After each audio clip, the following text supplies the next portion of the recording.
राज्य में बुग्यालों के संरक्षण के लिए अब एसओपी यानी कि मानक संचालन प्रक्रिया तैयार की जाएगी। अमर उजाला ने अपनी स्पेशल रिपोर्ट में एक ग्राउंड रिपोर्ट प्रकाशित की थी बीते 18 नवंबर को। जो इसका शीर्षक था वो मैं आपको बताना चाहूँगा, उधड़ रही घास की परतें, भूस्खलन भूधसाव से खतरे में दयारा। जब ये रिपोर्ट प्रकाशित हुई तो उसके बाद वन महकमा हरकत में आया और यहाँ पर जो राज्य के प्रमुख वन संरक्षक हैं डॉक्टर धनंजय मोहन और भागीरथी वृत्त के वन संरक्षक धर्म सिंह मीणा, ये वन अधिकारी यहाँ पर पहुँचे और उत्तरकाशी में पहुँचने के बाद सीधे जो है उन्होंने दयारा बुग्याल का निरीक्षण किया। वहाँ पर पूर्व में हुए जो भूस्खलन भूधसाव को रोकने के लिए काम हुए थे उनका जायजा लिया।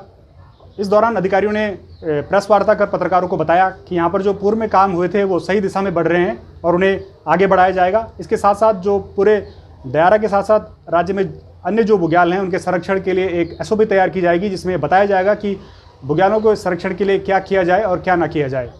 तो ये देखने वाली बात होगी आने वाले समय में ये एसओपी कब तक बनकर तैयार होगी। करेंगे एसओपी वगैरह का निर्माण कैसा रहेगा आगे? देखो, उत्तराखंड में जो दयारा बुग्याल में ट्रीटमेंट हुआ और जो हमारी एक बुग्यालों की संरक्षण योजना है उसके अंतर्गत अभी तक 22 बुग्याल्स में ट्रीटमेंट का काम हुआ है, तकरीबन 83 हेक्टेयर एरिया में।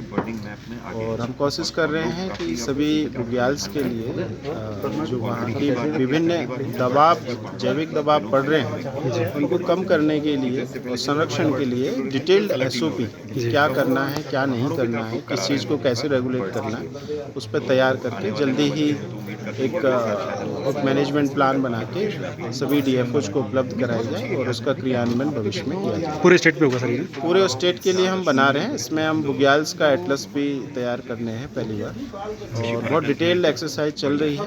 अगला 2 सितंबर 2025 तक हम लोग इसको कंप्लीट करने का टारगेट बनाए हैं। जैसे सर ये बटर फेस्टिवल होता है, इसको लेके भी उसमें पूरा रहेगा क्या करना है क्या नहीं करना है? बुग्याल क्षेत्रों में जितनी भी प्रकार के दबाव हैं उनको लेके एक एसओपी बनेगा। दयारा में सबसे पहले हमने जो बुग्यालों का जो इको रिस्टोरेशन का कार्य है एक नए तरीके से जियो जूट वगैरह का इस्तेमाल करके पूर्णतः प्राकृतिक रूप से एक वहाँ का जो इको रिस्टोरेशन का कार्य शुरू किया था 2019-20 में। तो उसको देखने के लिए ही मैं गया था मुख्यतः और ये बहुत इम्पॉर्टेंट और नया एक्सपेरिमेंट था एक तरह से, क्योंकि बुग्याल जो हैं बहुत ही सेंसिटिव एरियाज़ हैं और बहुत हाई एल्टीट्यूड एरियाज़ हैं जहाँ कार्य करना भी मुश्किल है। तो यहाँ पे जो कार्य हुए थे उसके सकारात्मक रिजल्ट्स अब दिखने लगे हैं जो शुरुआती थे और हमने धीरे धीरे इसको अन्य क्षेत्रों में भी, प्रदेश के अन्य बुग्यालों में भी बढ़ाया है और आगे भी बढ़ाएंगे। तो उसको मैं खुद अपनी आंखों से भी देखना चाहता था।